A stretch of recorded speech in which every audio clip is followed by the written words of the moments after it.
Geschichten uit onze Geschichte, Nummer 34.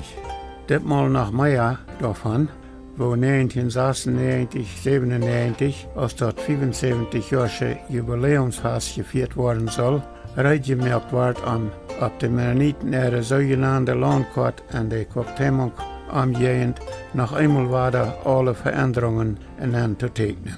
Wir hatten letztes Mal noch gesagt, dass die Mennoniten in Chihuahua vor vielen Jahren keinem Kolonist erlaubten, kleine Flecken von seinen Kegels Land zu verkaufen, auch dann nicht, wenn dort wem neidig an ein Fleckchen Land fehlt für eine Büsteed.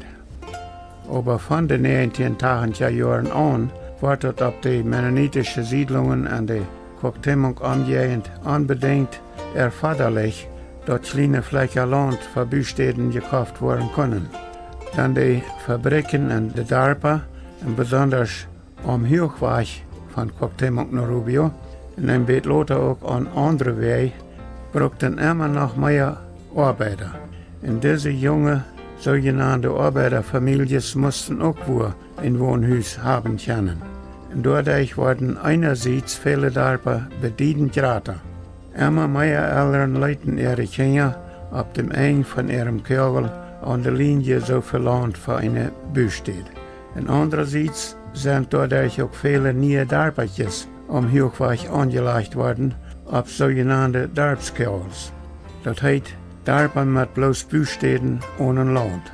Und immer noch mehr junge Leute kauften ein Fleckchen Land, wo immer Kegels in Büsteeden angemeten und verkauft wurden. Viele von diesen Darper mit bloß Büsteeden haben keine sogenannte Darpsnomes. Auf dem Genodenfeldschen Darpsplan zum Beispiel sind all mehrere 1 Kilometer lange Kegels an Büsteeden angemeten und verkauft worden. Und auf diese breite Kegels sind schmacke, zweirähige Darper entstanden. Aber anstatt dass man diese Darper Darpsnomes gegeben hat, nennt man die Kaje Freis und Kaje Dick und so weiter. Im Jahr 1997 war dort 75 Jahre, dass die Mennoniten in Chihuahua gewohnt hatten. Und als man dort anfängt zu merken, ein 75-jähriges Jubiläumsfest zu feiern, dann will man auch noch weiter die Mennoniten ihre Landkarte nie merken. Oder updaten, das ist wie das dann sagen. Das Wort updaten ist ein von vielen Wörtern, wo wir Mennoniten halb Deutsch und halb Englisch sagen. Und als man dort davon redet, dass die Landkarte von den mennonitischen Siedlungen in Darpa und der Cuauhtémoc umgehend fehlt, up-to-date zu bringen, dann wird mir gefragt, ob ich willig sein dort merken, dass unsere Karte noch weiter einmal gemerkt werden kann. Und als ich daran arbeite, dann wird mir von Santa Clara Sommerfelder gesagt, dass auf der Landkarte an dem Buch Gäste und Fremdlinge, wo boven all die Sommerfelder toegekauftes Port Land auf dem Nordeng von der Santa Clara Siedlung so ein Beet an der Landkarte angetekend worden wäre, dass das nicht richtig hinabgekommen wäre. Und mit Hilfe von Mana von der Santa Clara Siedlung und mit dem Landtitel Kort stellte ich 1997 auch das auf die Karte tracht. Ich möchte bei diesem Reitmerken auch, dass das Darp Talbach Nummer 1 sei, ob all die vorherigen Landkarten noch nicht auf die rechte Stede angetekent worden wäre. Also das Darp hat dann auf alle Karten nicht ganz auf die rechte Stede angetekent gestanden. Als ich dann 1996, 97 alle Kopien von Mennoniten ihre verschiedenen Landtitelkarten von teugekauften Ländereien gesammelt und an den 1963 Landkarten angemalt oder angetekent hat, so als auch die asphaltierte Wege oder gepavte Wege durch und zwischen mennonitische Siedlungen ungefähr angemalt hat und auch die wichtigsten Erdwege und so weiter, dann leid wie eine ganz neue Landkarte malen von Jakob Peters, von jungen Jakob Peters in Borvalde, Nummer 107. Diese neue Karte wird 1997 nicht mit einer Press-Dreckmaschine drecken gelassen, aber mit einer Offset-Maschine.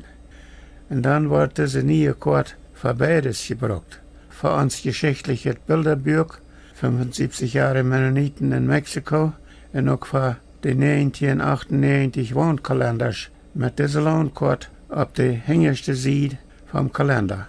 Auf diesem Weg werden nochmal weiter Tausende Menschen zu einer neuen Lohnkort von mennonitischen Kolonien in Darpa und der Quacktimung umgehend in Chihuahua gekommen. Aber auch von dieser letzten Kort ist nicht ein großer Geldmacher geworden. Maar wenn je Tausende Karten sind, buiten die 1997 geschichtliche Bilderbücher und die 1998 Wohnkalenders verkauft worden. Und nu der magnetische Nordpol von unserer Welt verschifft beständig.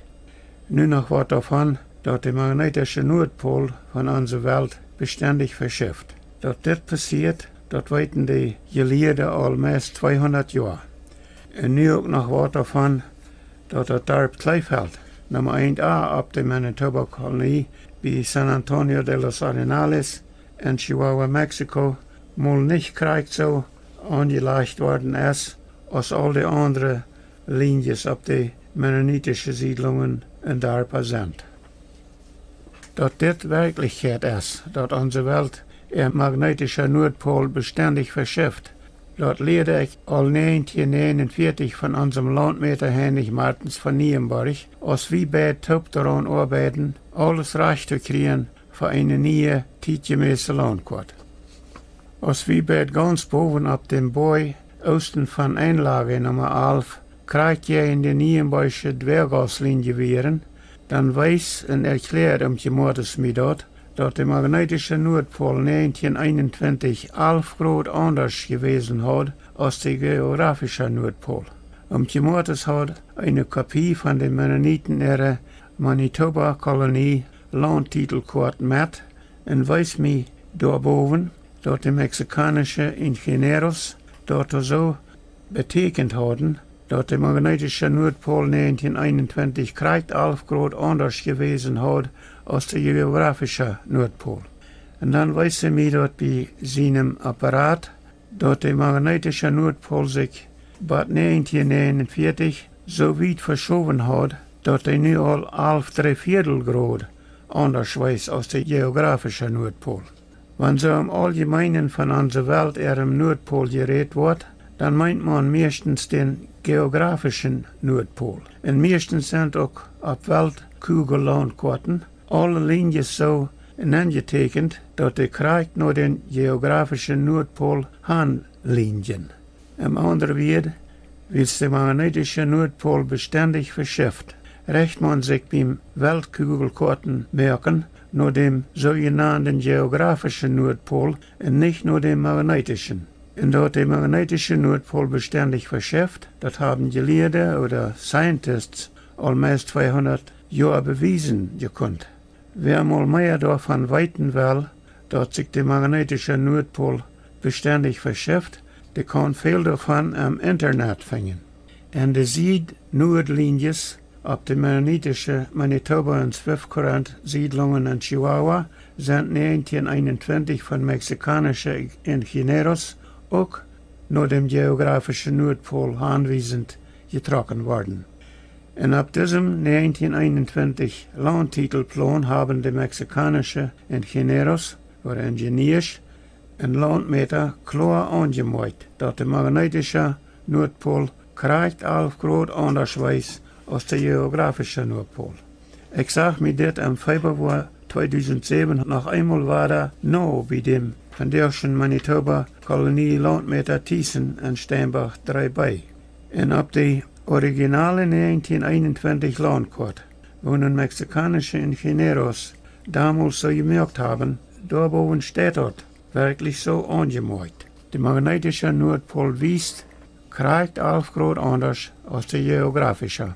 Ich habe mir eine Kopie von dieser originalen Landkarte gekauft, von Landmeter Thiessen, wie ich Beweis davon haben will, mit meine Papieren. Und nun noch Wort von dem Wurm, dass das Darp Kleefeld Nummer 1 im Sommer 1921 Grad 11 Grad anders angelegt worden ist als all die anderen Manitoba und Swift-Current Kolonielinies in Darpa.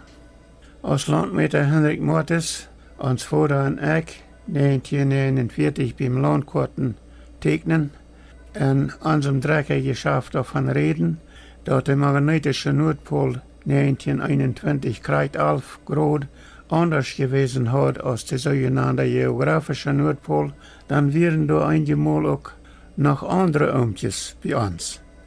En dan hoorde ik toe, waar deze oompjes zich davon vertelden, wodurch dat gekommen wäre, dat het daar Kleefeld nicht krijgt nur dem geografische Noordpool aanwezend angelegt worden wäre. En dat folgende is ungefähr, wat ik deze mannen damals davon vertalen hier. Sie zeiden so. Ein Oomtje Hilbrand, ich habe leider Oomtje Hilbrand seinen Vernomen nicht mehr behouden, aber das Oomtje hat dort, zoals diese mannen dort vertelden, damals nicht aufleuren gekonnt, wat de kolonielandmeter tijd hadden naar de Kleefelder ihrem Darbsplan aan te komen en aan door Darp aan te meten. En wils de Kleefelder Darp nicht krijgt, lengt eine 2 Kilometer Linie, aber zwischen zwei solche Linies anleihen wollen, moeten de rood van Canada naar Mexico gekommene mannen zich dort selbst auf, krijgt wo de Darbsgas aankomen soll.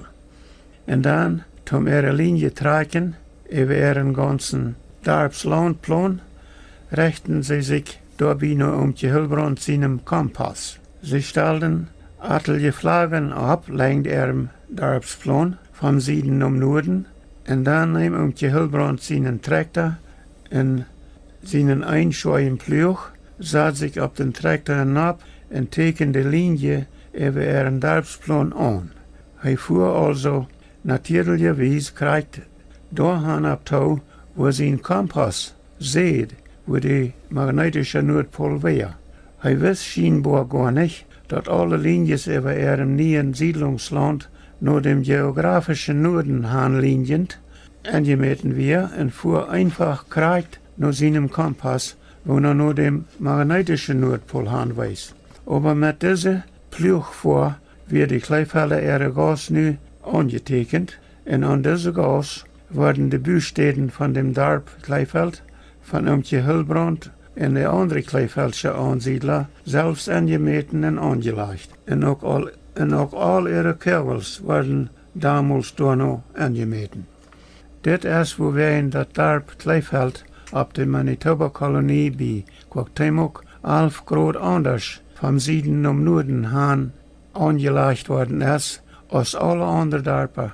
En in Manitoba en Zwifkeren-kolonie linies en darpen aangelegd liggen.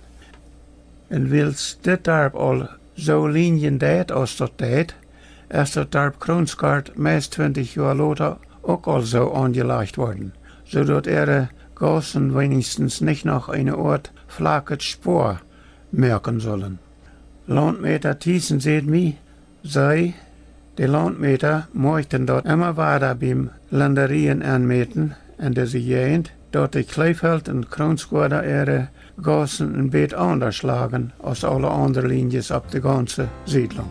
Vielleicht haben de meeste von uns niemals ein Wort von dieser ganzen Sache gewusst oder gehört. Und ich werde wahrscheinlich auch nicht davon was weiten, wenn ich 1949 mal nicht mit unserem damaligen Landmetertaub daran gearbeitet hat, eine neue Landkarte zu merken.